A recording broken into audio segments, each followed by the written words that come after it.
Bom dia, bom dia, bom dia. Eis-nos aqui, meus amados, minhas amadas, outra vez, para trazer-lhes a palavra do Senhor, para trazer-lhes a instrução do Senhor nosso Deus. Bom dia, amados acolhedores, bom dia, família, irmã, bom dia, povo abençoado, para abençoar, graça e paz do Senhor nosso Deus, que vocês estejam bem, que vocês estejam ótimos, sempre dependentes do Senhor e à disposição do Senhor nosso Deus. Sejam todos muito bem-vindos e bem-vindas.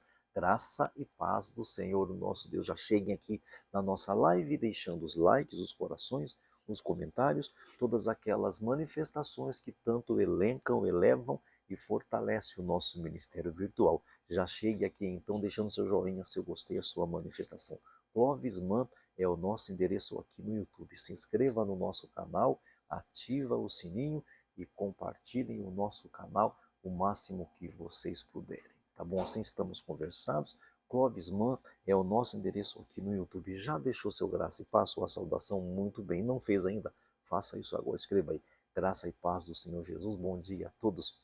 Vamos à palavra do Senhor. Nós estamos no livro do profeta Isaías.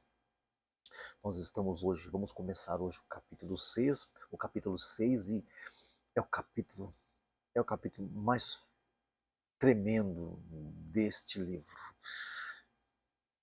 Que capítulo fenomenal, pessoal, nos ensina tanto e espero que cada um de nós sejamos ensinados pela mensagem desse capítulo 6 do profeta Isaías, tá bom? Assim, vamos ler o texto, como tenho feito, leia o texto, depois a gente faz alguns apontamentos, traz algumas lições para a gente, tá bom?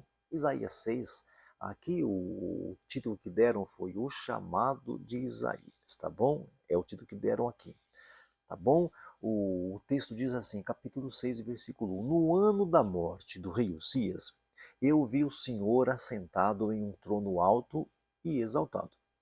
E as abas das suas vestes, as extremidades das suas vestes, enchiam o templo acima dele. Estavam acima deles os serafins, cada um dos serafins tinham 6 asas, com 2 cobriam o rosto, com 2 asas cobriam os pés e com outras 2 asas voavam e clamavam uns aos outros, dizendo, Santo, Santo, Santo é o Senhor dos exércitos, a terra inteira está cheia da sua glória. Ao som dessas vozes, das suas vozes, os batentes das portas tremeram e o templo ficou cheio de fumaça. Então eu gritei, ai de mim. Até então Isaías gritava ai para os outros, né? Ele disse, ai de mim, estou perdido, pois sou um homem de lábios impuros e vivo no meio de um povo de lábios impuros. Os meus olhos viram o rei, o Senhor dos exércitos. Logo um dos serafins voou até mim, trazendo uma brasa viva que havia tirado do altar com uma tenaz. Com ela tocou a minha boca e disse, veja, isto tocou seus lábios, por isso a sua culpa foi removida e o seu pecado foi perdoado. Então ouvi a voz do Senhor conclamando, a quem enviarei? Quem iria por nós? E eu respondi, aqui estou, envia-me a mim, eis-me aqui, envia-me a mim. Ele disse, vai e diga a este povo, escutem com atenção, mas nunca entendam, observem bem, mas jamais percebam. Tornem insensível os corações desse povo, torne surdo os seus ouvidos e feche os seus olhos. Que eles não vejam com os olhos, não ouçam com os ouvidos, não entendam com o coração, para que não se convertam e sejam curados.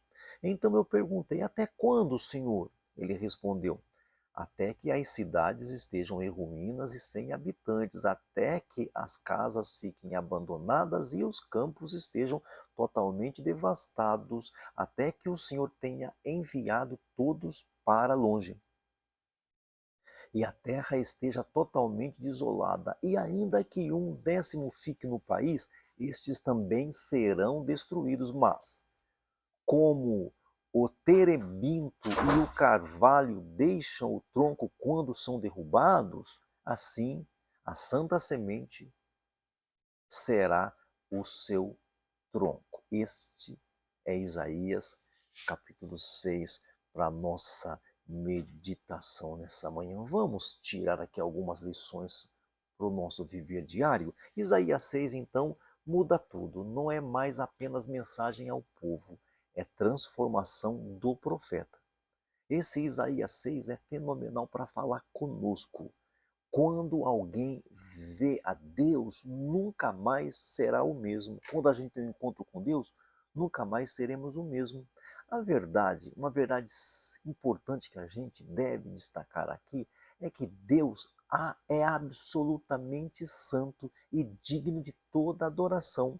O problema que nós temos aqui, neste capítulo 6, é o seguinte: o homem é pecador, impuro e incapaz diante da santidade do Deus Todo-Poderoso. Isso tem que ficar claro. Isso tem que ficar claro para nós. Essas duas nuances nós percebemos aqui. Até aqui, o Isaías estava denunciando o povo.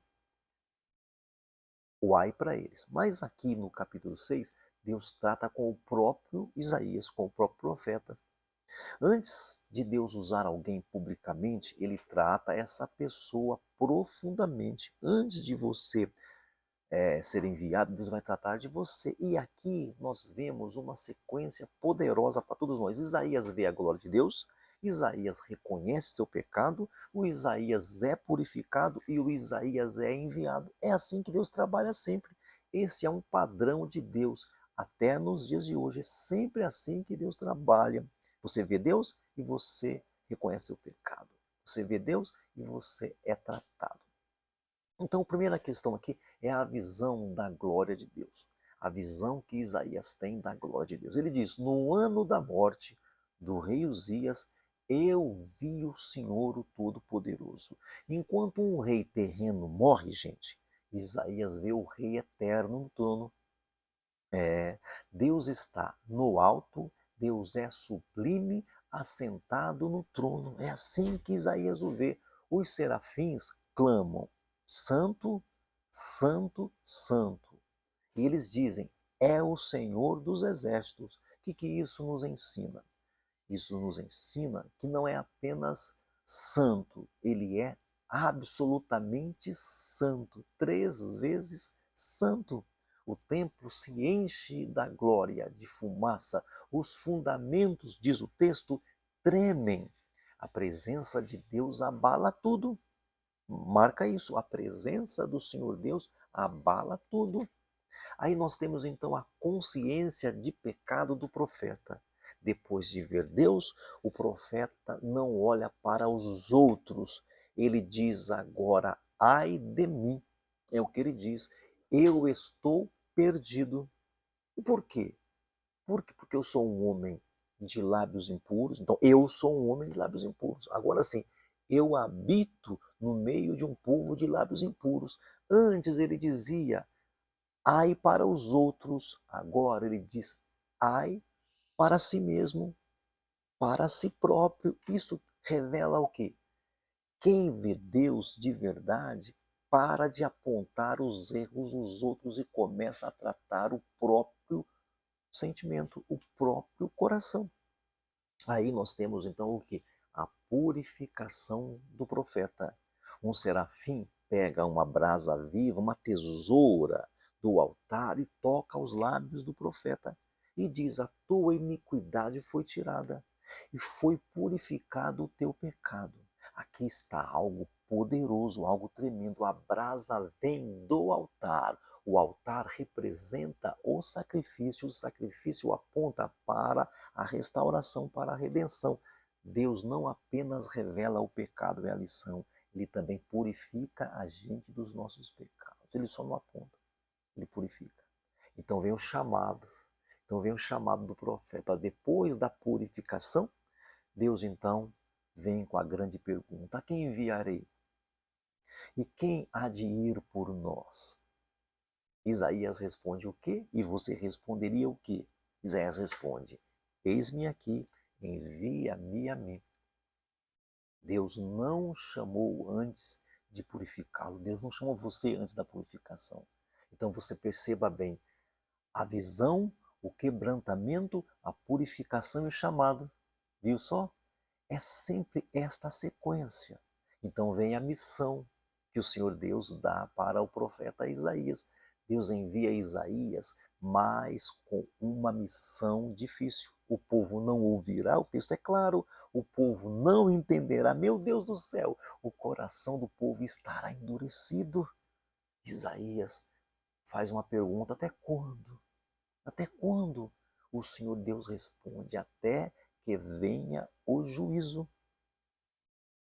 Até que venha o juízo. Ele diz: o toco será a semente. O toco, o seu mínimo, ele vai usar. Mesmo no juízo, Deus preserva sempre um remanescente. Lembra do Elias? Só eu fiquei. Não, não é só você, não. É como alguém olhando para um espelho sujo, gente, no caso do profeta, e achando que está limpo, como o profeta. Mas quando entra em um lugar com luz intensa e forte, então percebe a sujeira, as imperfeições, detalhes que antes não percebia. A luz não cria a sujeira, a luz revela que ela está lá. Assim é a presença de Deus contigo e comigo. Ela revela a sujeira que está aqui, para que nós nos arrependamos, para que você se arrependa. Isaías 6 nos confronta, te confronta, deveria confrontar profundamente, intensamente, deveria confrontar você. Precisamos voltar a ter visão de Deus. Hoje há muita visão de igreja, de sistema, mas pouca visão da santidade, da presença de Deus, do santo absoluto. Sem quebrantamento não há chamado verdadeiro, não há chamado, sem quebrantamento não há chamado verdadeiro. Deus não usa gente que não foi tratada antes, Ele não usa homens que não foram tratados antes. Deus não procura perfeitos, Deus procura aqueles que foram tratados, purificados. O problema não é ter ou não ter pecado, o problema é não permitir Deus tratar, é não ser tratado, esse é o problema. O chamado exige disposição, não conforto. Isaías disse: eis-me aqui, sem saber o custo. Ele disse: eis-me aqui, por ter visto a glória de Deus. Eis-me aqui, o que você vai dizer? Você já teve um encontro real com esta glória poderosa? Você reconhece sua condição ou vive de aparência? Você quer ser usado ou apenas abençoado? Quer ser usado ou apenas abençoado? Hoje o Senhor Deus ainda está nos perguntando. Ele te pergunta, ele me pergunta: a quem eu enviarei? A quem eu enviarei? Mas antes disso, ele quer tratar de mim, de você, de nós. Talvez hoje seja o dia de reconhecermos o nosso pecado, nos rendermos a Deus, permitir ser purificado. E então você poderá dizer: eis-me aqui, eis-me aqui. Como Cristo nos ajuda com essa profecia? A brasa no altar aponta para o sacrifício de Cristo. Esse sacrifício se cumpre na pessoa do nosso Senhor Jesus. Ele é o altar, ele é o sacrifício, ele é quem purifica e é por meio dele que todos nós somos perdoados. Nosso pecado é removido por causa de Cristo. A nossa vida é transformada através de Cristo. Nosso chamado é ativado em Cristo Jesus, nosso Senhor. Tenhamos esse encontro com essa glória, com o Cristo, a exata imagem do Deus Todo-Poderoso. Isaías 6 nos ensina, Isaías 6, que Deus é absolutamente santo. O homem é pecador diante dele. A revelação gera quebrantamento. Deus purifica antes de usar a gente. O chamado de Deus exige que nós estejamos dando uma resposta, mesmo em tempos difíceis. Deus continua chamando você. Deus continua chamando a mim. O que nós vamos responder? O que você vai responder? Estamos dispostos a dizer isso-nos aqui? Comece por desejar ver a glória de Deus. É bem capaz que se você ver a glória de Deus, é bem provável que você se sinta o pior dos homens, está tudo certo. Então você pode ser transformado e purificado, então você pode ser enviado. Que você seja um daqueles que possa dizer, eis-me aqui. Que você possa dizer, usa-me a mim. Estamos conversados então, muito obrigado por sua presença aqui, por sua audiência aqui. Eu conto com a sua presença aqui todos os dias, de domingo a domingo, entre 9 e 10 da manhã. Convide seus amigos para participar conosco também, tá bom? Por favor, ore por nós. As orações de um justo podem muito em seus efeitos. Não deixem de orar por nós. As orações de um justo podem muito, tá bom? Peço a vocês também que nos ajudem financeiramente. As contas estão aqui abaixo e você pode colaborar conosco. Precisar, nós precisamos, pedir, nós pedimos, fica pela sua consciência. Vamos orar agora? Meu Pai amado, meu Deus querido, muito obrigado por essa manhã, pela palavra, pela orientação, pela revelação. Livra a gente do homem mau, da pessoa amada, da pessoa violenta. Nos dê uma semana abençoada e de excelência. Em nome de Jesus, que o grande amor de Deus, que a graça do Senhor Jesus, que a consolação do Espírito Santo esteja com todo o povo de Deus, desde agora e para sempre. Amém e amém. Graça e paz do Senhor Jesus. Bom dia a todos.